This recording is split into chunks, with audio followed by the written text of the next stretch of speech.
In Walmart's Who Newville, joy started to grow. For online-only savings sure to steal the show.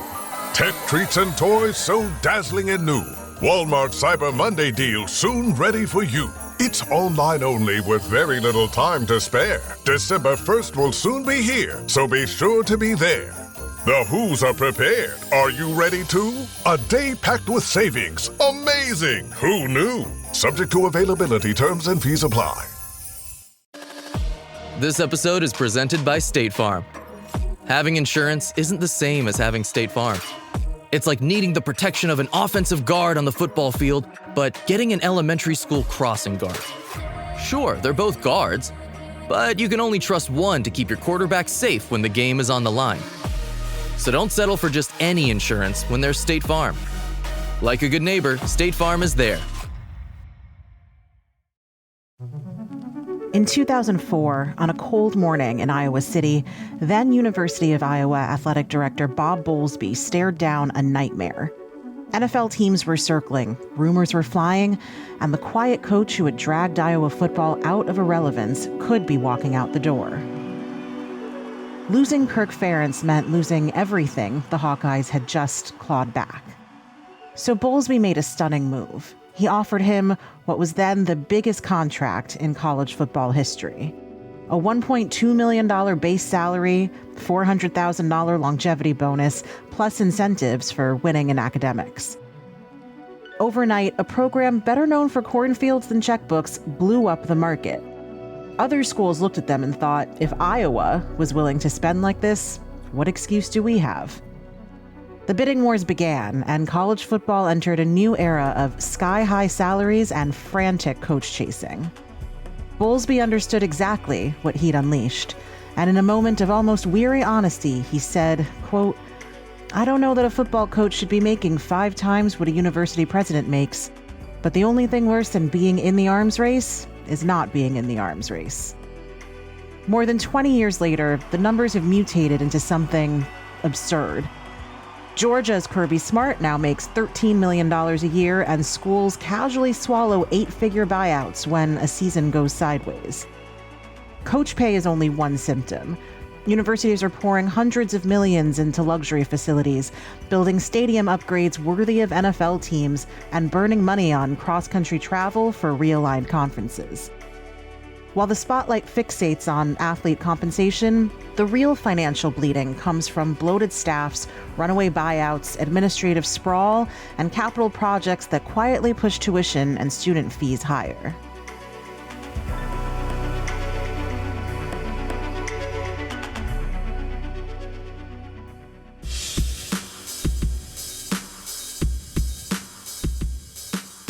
Hey everyone, it's Kavitha Davidson, and welcome to another episode of Sportly. Everyone knows that college sports have become ridiculously expensive, but that didn't happen overnight, and it's important not to oversimplify the reasons. And that's why I wanted to speak to Jesse Dougherty. He's a college sports reporter at The Washington Post. So Jesse, thank you so much for joining Sportly. How are you doing today? I'm great. Thanks for having me. So we're going to be talking about kind of this mess that the NCAA is in right now. So first, if you can just kind of break down for us, when people talk about the cost of college sports being out of control right now, what are they referring to? Yeah, it's a great question. I think for public universities, coaches are often the highest paid employees in the state. And then on top of that, this year, schools are now permitted to pay a total of $20 million to all of their athletes. So that's kind of being colloquially referred to as revenue sharing. And it basically just means that for the past 4 years before that, all of the NIL money that we've talked about and seen in headlines and the $5 million deals, and in some cases the $14 million deals that were promised and never happened, that was all coming from either brands, Nike, the pizza shop, or boosters. The guy who just wants to see his team win and has deep, deep, deep pockets, a lot of them with oil money and whatnot. Now, just to clarify for the audience, boosters are often alumni, but sometimes they're also just fans of a particular school or a team. And as you said, they're people who have a lot of money and organizing power for that money as well. Totally. So already there was a big issue with balancing the budget sheets. Football and basketball generally fund the rest of the sports on a campus. But then on top of that, you added this money for the athletes, which I think most of us, all of us can agree was overdue, but then probably just added to the hysteria you were talking about in terms of the alarmism of how the college sports landscape works. And this money was part of a settlement. There have been a couple of settlements that the NCAA has had, and I think they tend to bleed into each other to the general public. But this was a very specific settlement about paying college athletes on an athlete compensation fund that each school was now allowed to offer. Back here on SportsCenter with a developing story. A settlement Friday ended 3 separate federal antitrust lawsuits claiming that the NCAA illegally limited the earning power of college athletes. Since 2021, student athletes have been allowed to profit via name, image, and likeness agreements, receiving money from third parties as de facto salaries. Now that money will come directly from athletic departments, roughly $20.5 million annually starting this scholastic year. Additionally, the NCAA will pay nearly $2.8 billion in back damages to athletes who have competed since 2016. The House case was seismic in a lot of ways, but I think a really important note is that we keep saying now, and you have to kind of always hedge and say schools can do this. In professional sports, there's collective bargaining agreements and there's minimum salaries and there's mechanisms to which teams have to pay a certain amount of money to their athletes. The weird thing in college is you can have University of Alabama, Georgia, Ohio State, Michigan, all paying that full $20 million plus the money on top they get from their donors. Then you have schools like Furman that maybe will not even choose to spend $1 on athletes, right? It's permissible and it's an option, which then you say, why isn't it an option, right? So that's a whole other discussion. For a long time before NIL rights became legalized and the NCAA started allowing athletes to be compensated in some way, you heard a lot of fear, in some case alarmism, about the divide between the schools that were the haves and the have-nots, and that the Alabamas and Georgias and Ohio States and University of Floridas would be able to afford paying starred recruits to come and wooing them essentially to come to their programs versus the smaller schools that did not have giant Power 5 programs. Has that actually happened? Was that divide always there? Where do you fall on that? Yeah, it's interesting because on one hand, I think it did exacerbate a certain divide. Let's use another 2 set of schools, Alabama and Appalachian State in football. Those schools always had trouble recruiting on the same field, whether it was because of facilities or whether it was because of, prestige, NFL players, whatever it was, that always existed. Now, the ability to pay players, to tap into your donor base, to now use institutional money to do that has made that gap even farther because Alabama now can just put a lot of money on top of whatever, their facilities and their prestige and their player development. What I think has happened on top of that, which maybe is kind of a counter to the alarmism, is there's actually more parity among schools that can kind of be in that spending echelon. So Texas Tech this year now is a really competitive football team.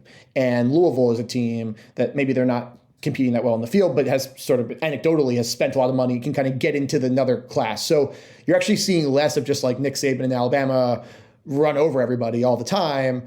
And Washington made the college football playoff final, and SMU last year is in the mix, and there's all that oil money down in Texas. So if you like the Cinderella story, especially in college basketball, that may be harder than ever because the 6th man on that team or the starter on that team is a drop in the bucket for a higher major team to bring on. It's almost impossible for that low major team to keep its good players. But at the top, I think you're actually seeing more parity. There was a stat last year that for the first time in however many years, all top 10 players in the recruiting rankings were going to different schools. It wasn't 3 for LSU or 3 for Alabama or 4 for Michigan. It was 10 players, 10 teams. So it's there's a talent distribution that's happening that maybe was unforeseen. So I do think it's hard for the little guy, but I think that sort of at the top level, we're actually seeing more teams be competitive as a result. Every weekend, if you look past just the top 25 matchups, you're still going to see matchups there that matter, that are competitive, and also have an effect on the CFP rankings. Totally. Year to year, it's really compelling, to see which mid-major teams can punch above their weight or which team can kind of emerge from that pack. The hard thing is the roster turnover. If Tulane has a great season or USF has a great season, not only now is their coach leaving, which happened always, right? Those are the coaches that get poached and get put to other programs. Now, 25 of their players are leaving too. And that's where I think it's hard. You don't get that story of following a little engine that could over a 4 or 5 year span. You really only get 4 months with them. And I think from a fan perspective, that's been hard. So let's talk about the coaching aspect, because it's obviously been a huge headline this year. This morning, a buyout bonanza in the elite college football world. And he's taken down. 11 head coaches for some of the country's biggest programs have been fired since the start of the season, but don't feel too bad for them. LSU's Brian Kelly receiving a massive estimated buyout of $53 million, and Penn State's James Franklin is estimated at $49 million. All told, universities owe about $185 million in contract buyouts, essentially paying coaches millions not to work. By the end of week 10 of the college football season, top programs owed former coaches and assistants about $185 million in buyouts. Now, buyouts are the huge contractual payments that schools owe when they fire a coach before the end of his guaranteed contract. Because those contracts are guaranteed, schools have to pay coaches the full value of that deal when they fire him before his contract term ends. Though last week we did have some backtracking with Florida State deciding to keep Mike Norvell to avoid paying a hefty buyout, which was coming out to be around $59 million. The stat that you mentioned earlier, that in 46 of the 50 states in the United States, the highest paid public employee is either a college football or college basketball coach. Yeah. It's been the case for many, many, many years before this current economic climate. But now there seems to be a saturation of these headlines, of these high-name coaches who are either being fired because their programs aren't living up to their names, hello, Penn State, and then we'll go sign with another, a Virginia Tech. Is that different than it's been in years past?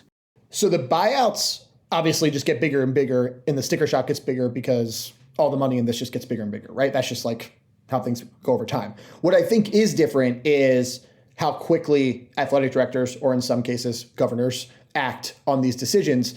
And a big reason for that, I believe, and I think a lot of sources of mine have told me, is because when your economic model relies on donors, you need to do so much maintenance week to week, day to day, to keep them happy, that 3 bad weeks of James Franklin, in an 11-year. Right. Yeah. 11-year, or if you think of him going on in 25-year, if he stays, we can live with that. But now, if that main donor is well, I'm not giving any money until that guy's out of here, or I'm going to have my contributions until we start winning games. You start to feel a different kind of way about your coach decision, right? You are so reliant on your payroll, your booster structure, these deep-pocketed men in most cases trying to one up their friend who's, well, you gave that, I got to give even more, right? You're so reliant on that. So if those people are unhappy, you need to act quickly, right? And make them happy. So that does kind of beg the question, if the payroll matters more than anything, why are we paying these coaches $12 million a year to coach? I think that's a fair question to ask. But I do think what's different is how quick some of these decisions are happening. Auburn, Florida, LSU, Penn State. I mean, that was just that was 14 days. They were number 3, they were playing Oregon, there was a whiteout at Penn State, everyone's excited, and then boom, 2 weeks later, it's all over. That's crazy. And you think that speed is directly because the booster money is now above ground, so there is more of a focus on the pressure from direct fundraisers and sponsors? So this is where it gets a little wonky, but this settlement this summer, the House settlement that we talked about, that established that $20 million soft cap for paying athletes. And what it really intended to do was actually sort of minimize the role of boosters and say, the schools are now going to do this. We're going to try to sort of neuter this idea that every school is just funded by these group of boosters and donors, and make it more of a school thing. Now, I think what we've learned throughout college sports history, whether it's McDonald's bags or cars or internships that you don't show up to, rich people who want to affect the scoreboard are going to affect the scoreboard, right? No matter what. And whether it goes below board, or whether it's sort of couched in some LLC, or whether it's sort of worked into some other apparel deal, that will happen. So while there's been efforts to sort of make it more of a school obligation to pay these athletes, I think we all know that if Ohio State hears that Michigan's spending $25 million on their roster, Ohio State wants to spend 26 and above, right? So that's gonna happen one way or another. And there are a lot of people in college sports who would say, oh, of course that's not the case. Come on. So a couple of counter arguments that aren't necessarily mine, but I could absolutely hear people saying. One would be, we've always had boosters, it's just been below ground. Did the NCAA not anticipate what bringing that money above ground might do here? Yeah, it's a great question. When they legalized NIL money, which happened in the summer of 2021, the idea was that an athlete would get $50 for appearing in an ad for the pizza shop on campus, or someone like Caitlin Clark could get $1 million from a Nike deal, but it was all tied to promotions, brand deals, advertisements, that kind of thing. Sponsorship relationships. Sponsorship, right. That's the word I couldn't think of, sponsorship. So like the traditional, what we think of, right? Like athletes and commercials. Now what happened was along came these NIL collectives, which basically are donor groups. And they said, okay, if we raise money and we can sort of have these pseudo payrolls and salaries for these athletes, and if you need us to put on paper that they're doing something, we'll set them up with charity appearances or autograph signings. Or we'll say, if you make 3 visits to the Rotary Club in Chapel Hill, North Carolina, there's your $200,000 salary. And that is a service. You provided that. And who are you to tell me in a free market that 3 visits at $200,000 is not what that costs? It made me happy as a donor. It made everyone at the Rotary Club happy. So that's priceless, right? Let alone $200,000. So that's what they did not anticipate. I'm sure they thought that now that brand deals could happen, that there would be some donors, some big companies who maybe funnel a lot of money into a program, right? Like Larry Ellison at Oracle, like if he loved Michigan football, like he could maybe set them up with a bunch of deals. But I think what they did not foresee was that the brands would be totally cut out of a lot of the market. And that's largely happened in football and men's basketball. And female athletes have generally had to actually work for their NIL money and actually work to build their social media following. And the difference is the left tackle who has 10 followers and really no commercial value outside of football was able to get a $300,000 deal and then do those 5 appearances or whatever, autograph sessions with kids. So that's what the NCAA did not foresee. And it really changed everything.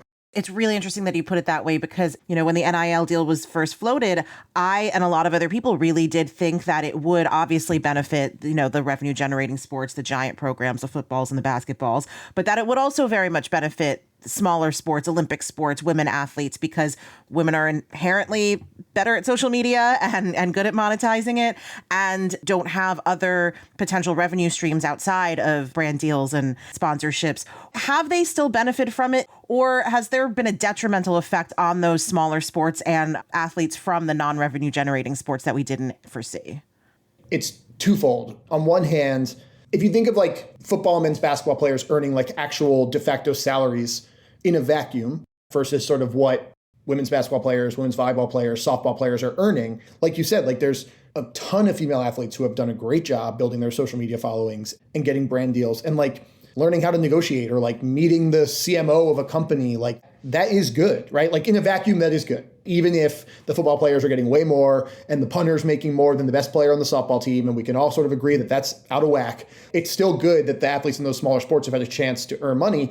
And I think it has actually helped the sports grow too. Women's basketball, exorbitant growth, right? And I think like Caitlin Clark and Paige Beckers and Angel Reese and Juju Watkins and Hannah Hidalgo and on the list, like it doesn't happen if they're not exceedingly talented basketball players, right? Like, but then the examples do tend to be a bit more one-off, right? For the big earners. The other side of this is the donor focus and the NIL focus and the need for sort of success in the NIL era has probably just put even more eggs in the football and basketball basket, especially like internally, right? Like, so like, I think that while it's great that women's volleyball players can now earn money and build their own, NIL ecosystem and grow that way and make connections, in a lot of ways, the money from this settlement, that $20 million, is largely going to football and basketball players. And then I think institutional resources are largely going toward those sports because there's so much pressure to win in them with the TV money, what it is, and the NIL money, what it is, and the donor money, what it is. Like, you have to win in football. You don't have to ever win in volleyball. And that's not fair to those athletes because they come on campus and they work just as hard and they want to win too. So there's sort of like more like cultural downstream effects and financial ones that are negative, while also saying that like it's obviously a net positive that those athletes can now earn money.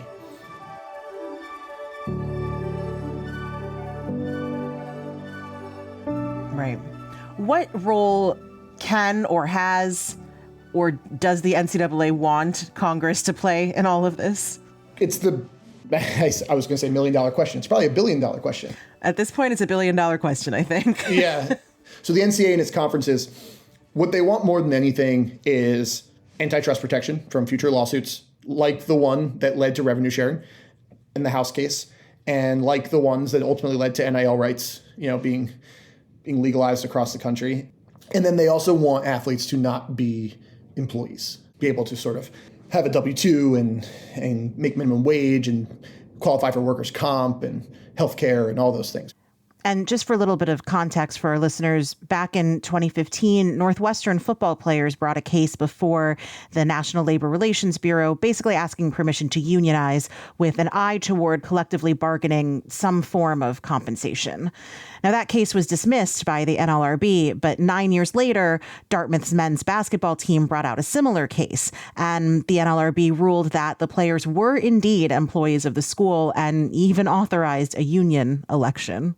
I mean, Dartmouth, of all places. So, yeah, there have been efforts to this end that have been somewhat successful.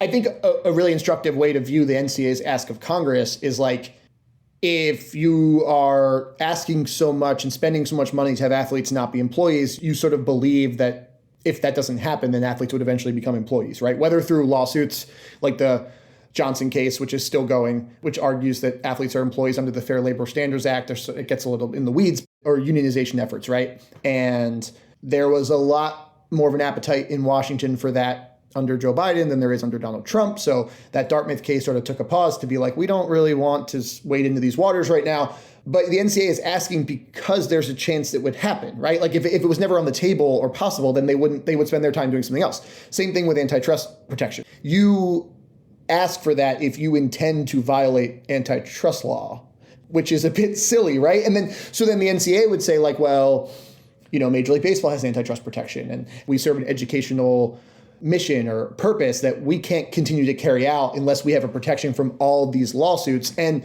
in some ways, like, they're not wrong in that the competitive environment is constantly in flux because of lawsuits. Like, can I play a 5th season or a 6th season? I don't know. What is the Attorney General in Tennessee saying about that today?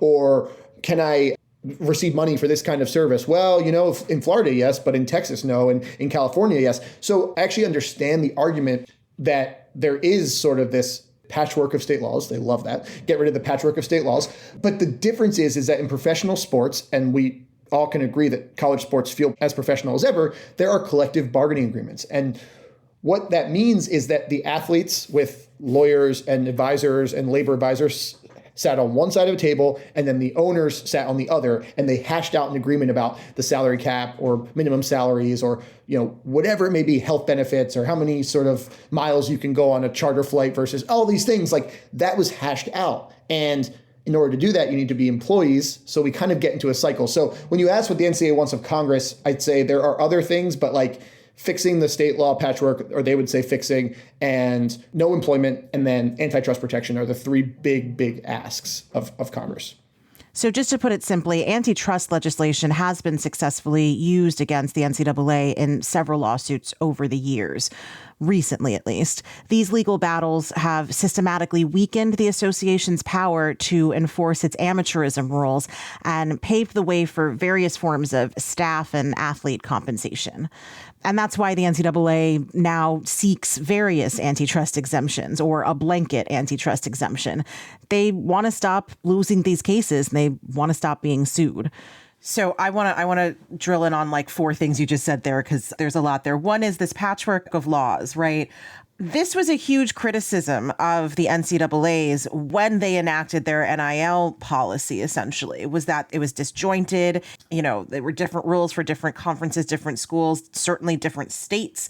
And to me, it seems avoidable. Like, the NCAA has always been good at kind of acting as a monolith, except in this one case. So I guess why did that happen? And 2, this sounds a whole lot like what's wrong with sports betting right now. Yeah, the state law question is really interesting. The way I think of it is like most of these positions that deal with these lawsuits, like attorney generals and attorneys general. It's attorneys. It's like calls de sac. It's attorneys general. Yeah. That one's rough. I don't like writing it. I really don't like saying it. So yeah, like these are elected positions, right? And like, what's better to next time you come up for re-election than like delivering a win for Old State U, that, you made it so the running back could play on Saturday, even though he was ruled ineligible by the NCAA because you threatened to sue and got a preliminary injunction, which is like, it's become a very common word in the college sports lexicon, preliminary injunction.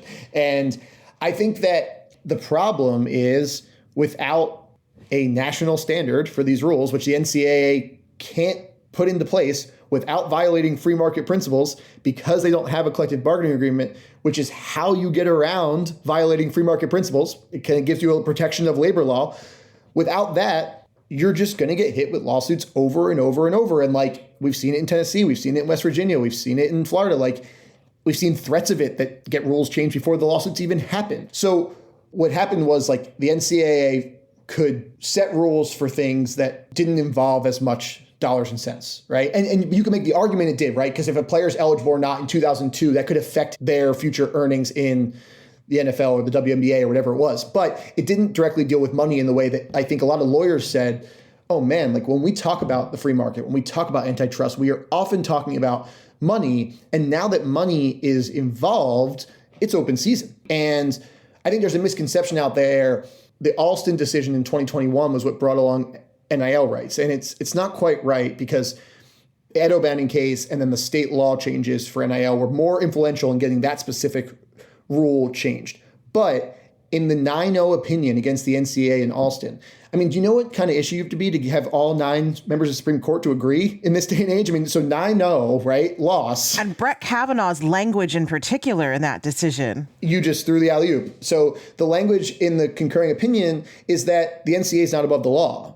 So the sound you heard was antitrust and labor lawyers across the country spending a little more money on Christmas that year for their families because they were like, oh, what? Okay, the NCAA is not above the law, right? Well, I think Kavanaugh, it was actually really stunning because my politics don't align with his on most things, but I think he actually used the word cartel in the concurring opinion, which is a word that a lot of people for many decades have been using about the NCAA and the way that it does act monopolistically. Yes, exactly. So I think like the combination of that rule changed on July 1st, 2021, the NIL rule, about a week before Kavanaugh issues that opinion in the 9-0 Alston decision, which dealt with Alston money for athletes. It's a much smaller number, but it's basically saying like you can't cap, schools have to be able to give some sort of education-related money to their athletes, right? And those two things combined just made it sort of a free-for-all legally. And you could argue like the NCAA wanting to sort of take all those lawsuits and make them unable to happen.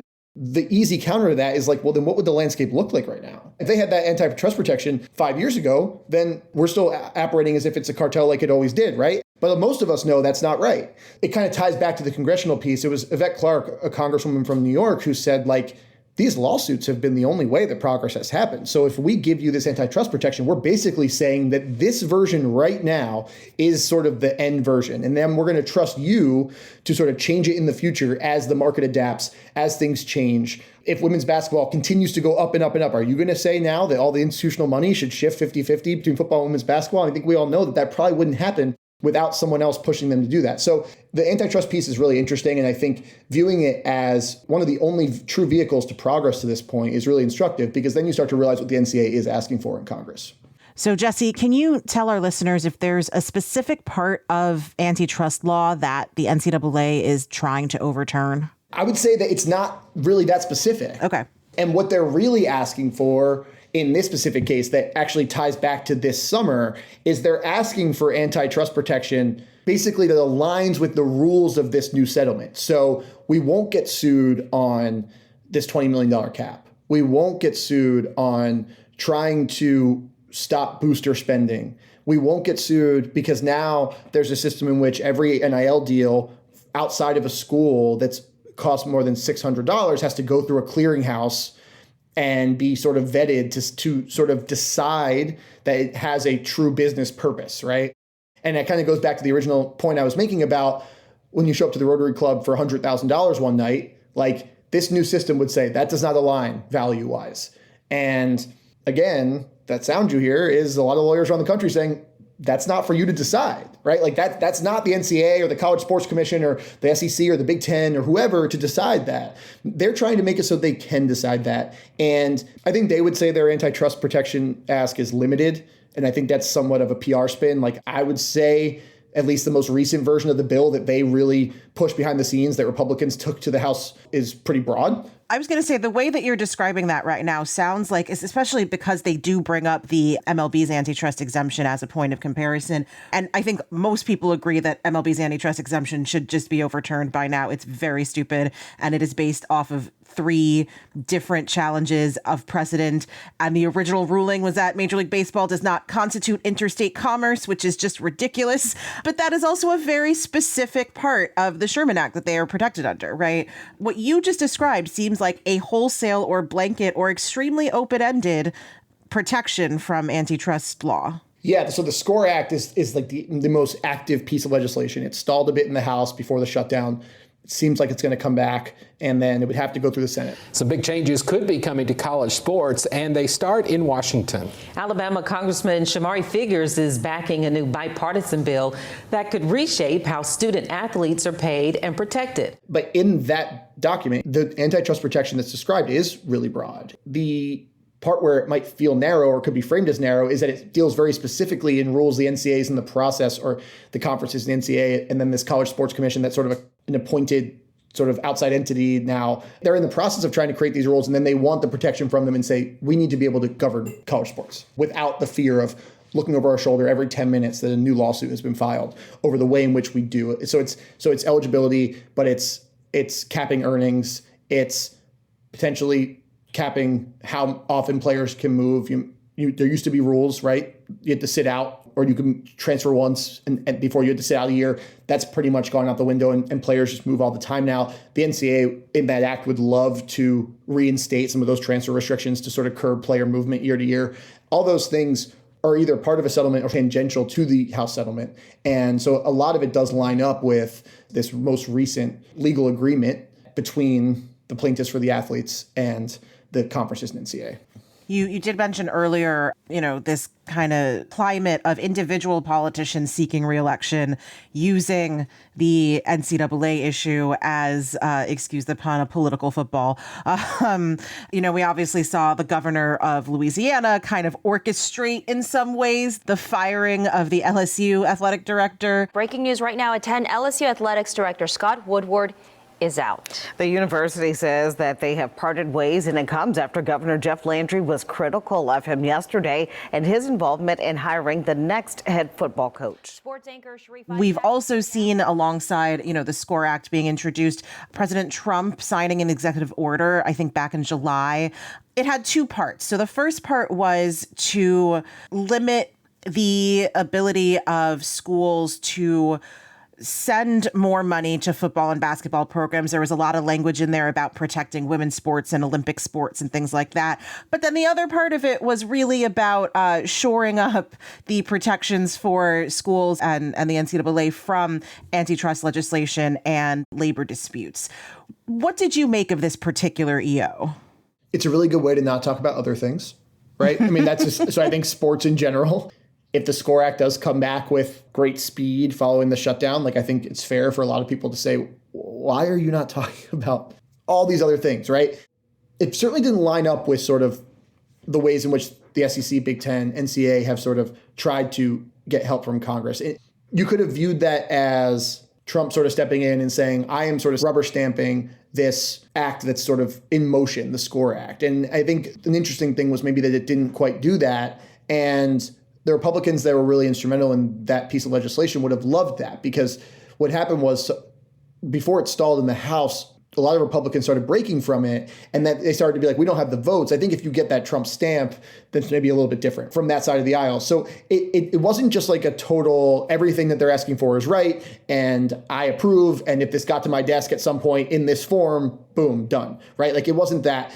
It did definitely go into the protecting women's sports realm that you could argue is sort of a political football, as you said, for them, right? We're gonna do these big things for these big corporations and these people that we like to talk football with or go sit in the box at these games. But then we're also going to tell you, as a part of that we also care a ton about women's sports and small sports and Olympic sports, because we feel like that's more palatable, right, on a bigger scale. Yeah, this is also an administration that seeks to further dismantle the Department of Education, which oversees Title IX. So I'm always very skeptical when I see anything coming out of this administration that purports to want to protect women's sports and smaller sports. Well, also, it's kind of gone away. And there was a lot of language in that executive order that called for follow-up from the Department of Labor, from the Attorney General, all these things. And like, if that's happened, that has not come out, or we haven't seen what that looks like. So I think we know that a lot of these are signed. Some of them are impactful. A lot of them are not. And the reporting I had around that time was like, this could be really tough for some public schools because there were specific penalties in there if you did not follow some of these things, if it kept going. But the big if is like, if it keeps going. And I think we've seen that hasn't been the case so far.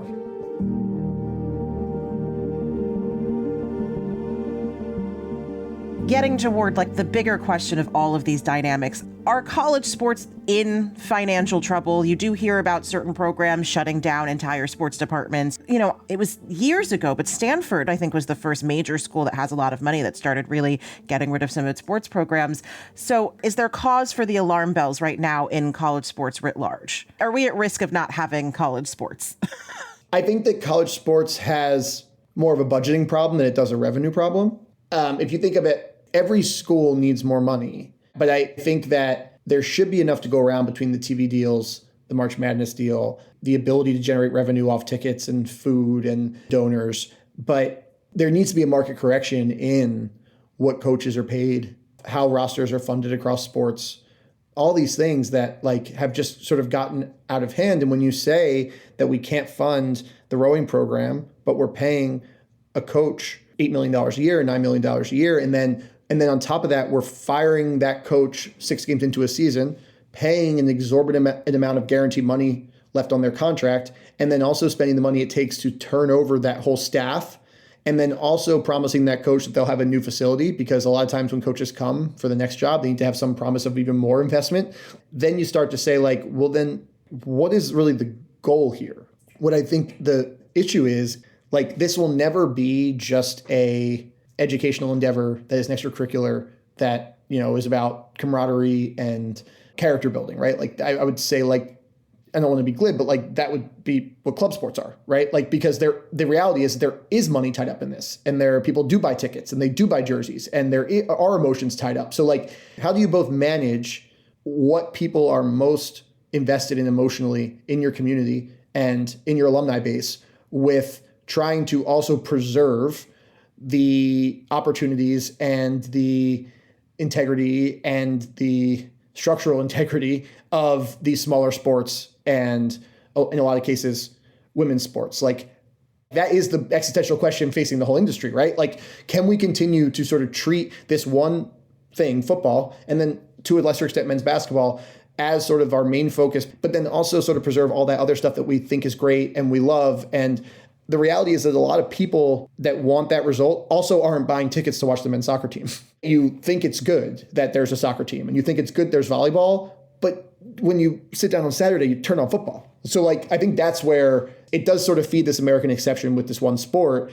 But we also sort of can all agree that there is a real cultural and educational and emotional value to having all those other sports too. It's just the numbers start to get really hard to add up at a certain point. How do we square that with kind of the hardcore free marketers out there that, you know, you could very easily say, listen, if a school has to get rid of all of its sports except for basketball, football, and a couple of women's teams to satisfy Title IX, that's the free market at work. What would you say to someone making that argument?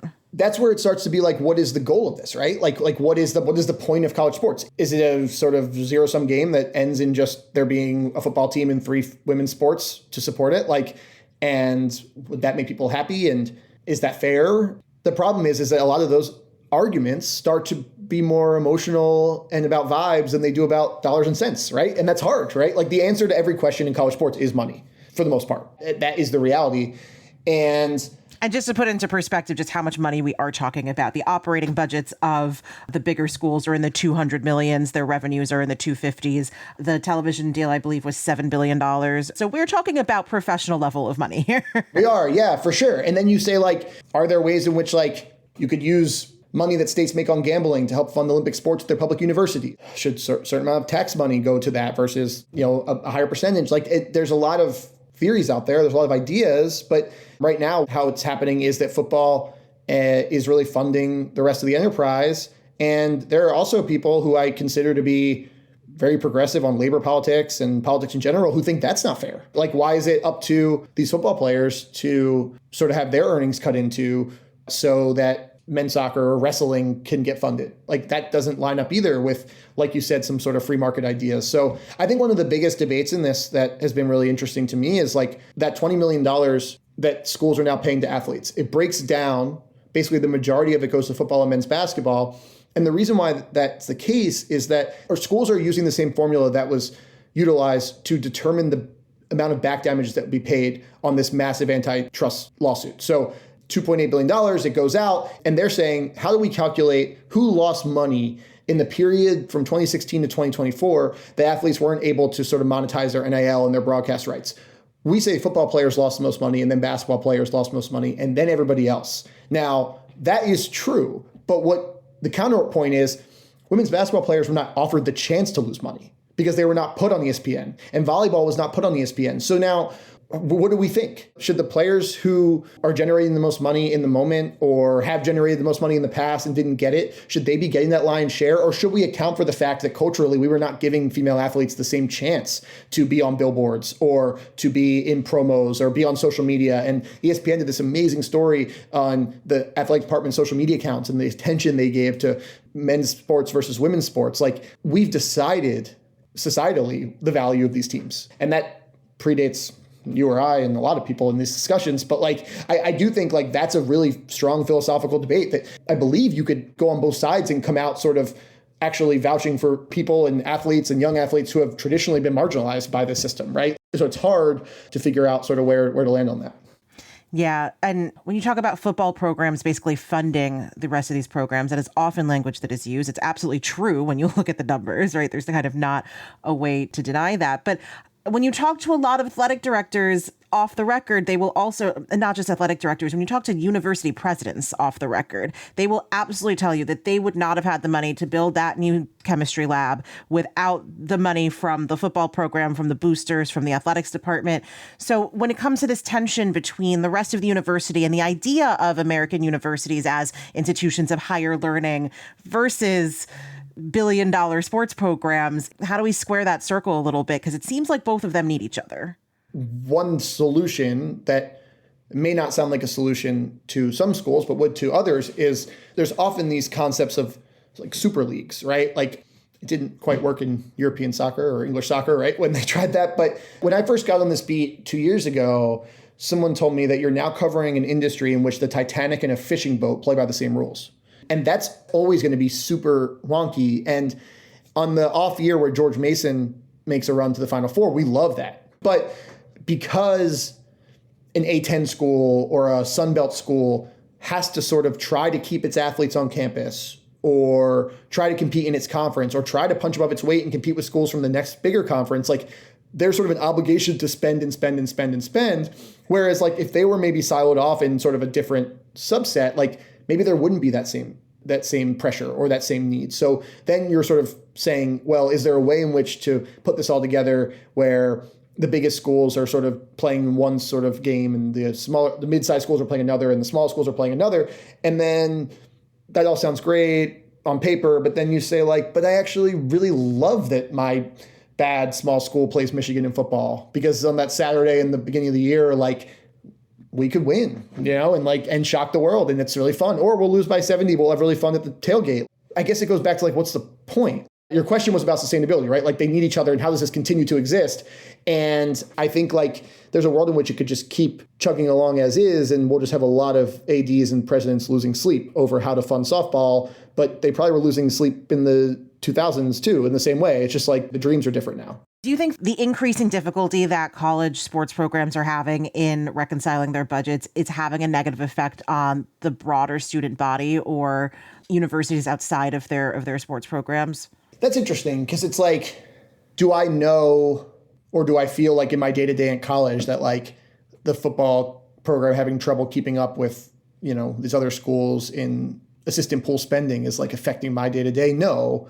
Where it actually does matter is like when schools up their student fees to pay for these things. You can actually see that on your credit card statement, right? Like taxes on tickets or having to like sort of put down a certain amount of money to go to games. Like there's a lot of ways in which I think this has affected the fan experience. I mean, even just like, anecdotally, like, do you like turning on the TV and seeing like a million ads for gambling all the time, right? Like, I think that affects the experience. So I think a lot of students, I don't want to speak for all of them, like want their school to be in the college football playoff or be in March Madness, but probably would like prefer not to know how it happens.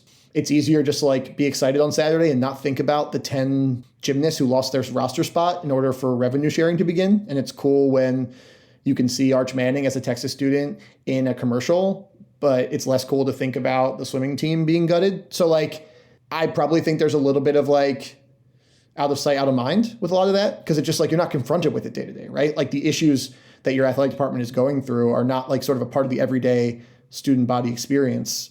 But certainly for the individual students who lost their roster spots or had to be converted to a walk-on versus a scholarship athlete to save money, like that's affecting them in a really acute way. So like, I would say like in a free market that is paying athletes more money than ever by the second, like not everyone's winning. That's for sure. Jesse, do you remember 5 years ago when the big debate in the NCAA was just about pay for play? Totally. Yeah. Why do you think the queasiness around compensating athletes has changed so dramatically? I think that the rising coach salaries for a more common fan have made it more palatable to have athletes get paid. I also think that rising salaries in professional sports probably made it more palatable for the average fan to have college athletes get paid. I also think it's made it more palatable for coaches. Like if you asked a coach in a press conference in 2018 about paying athletes, you probably would have got one of those like sleep darts in your neck from the PR staff, and you would have like fallen asleep on the press conference room floor like that.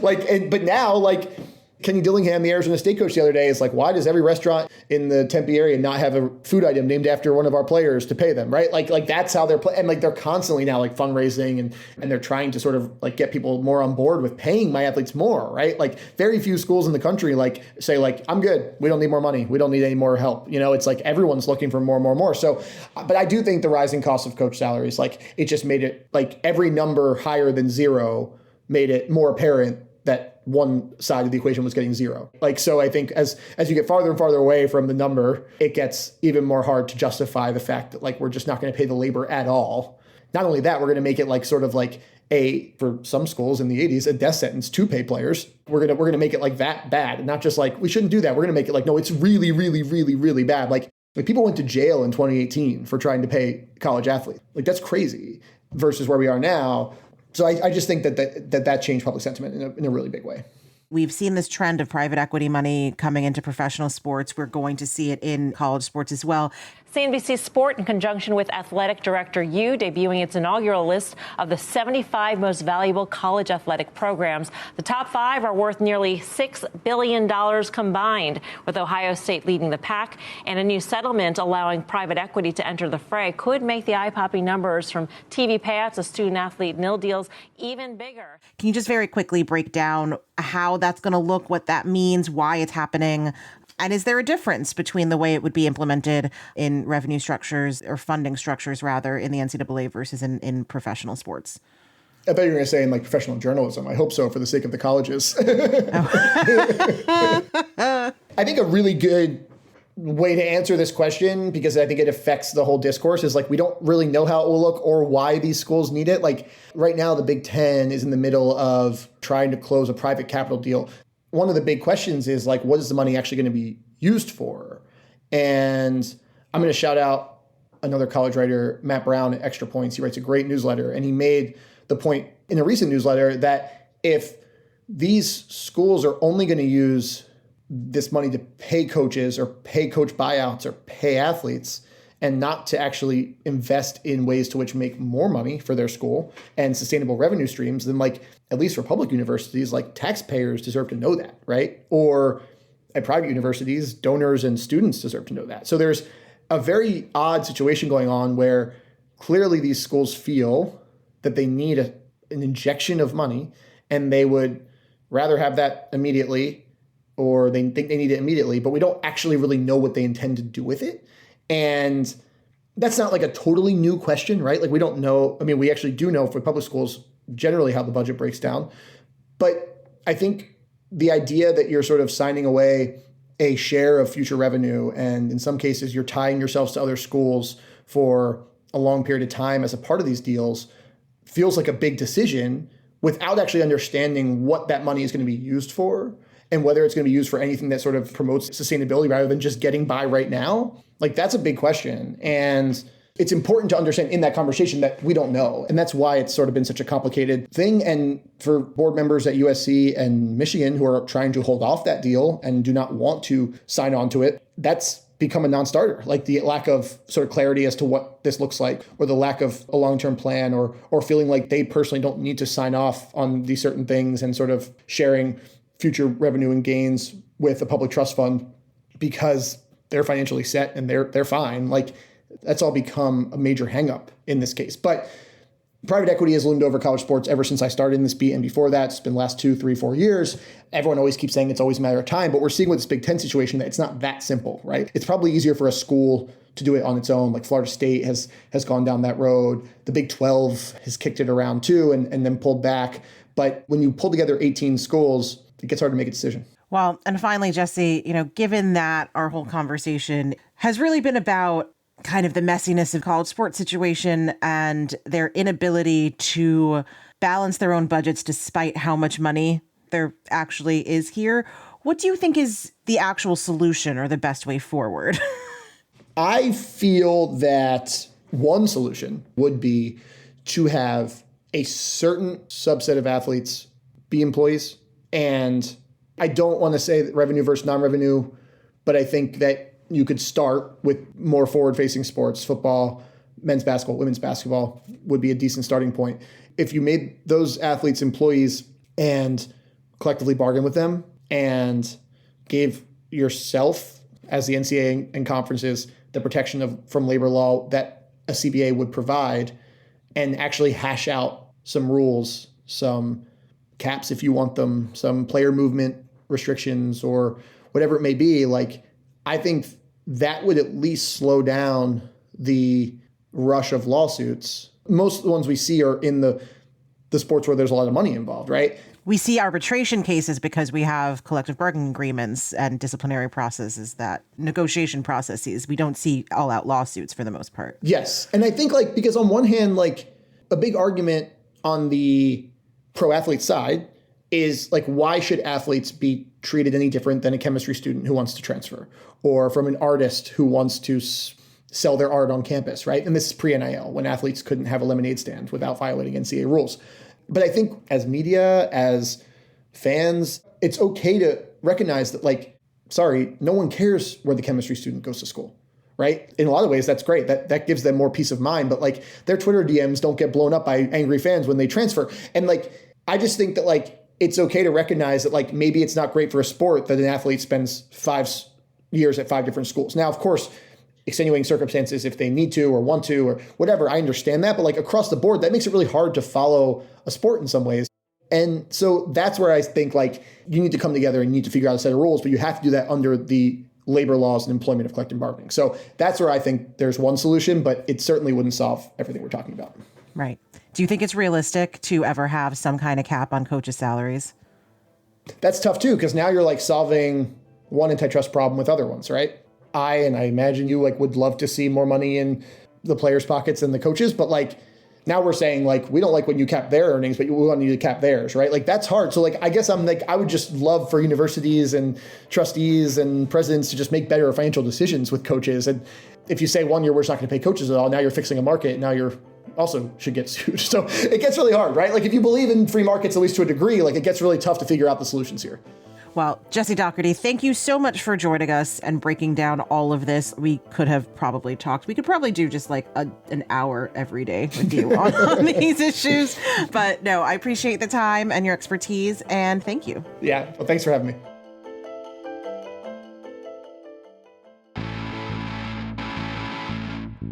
Thanks so much for tuning into Sportly. Tune in next week and every week after as we dive into another great story.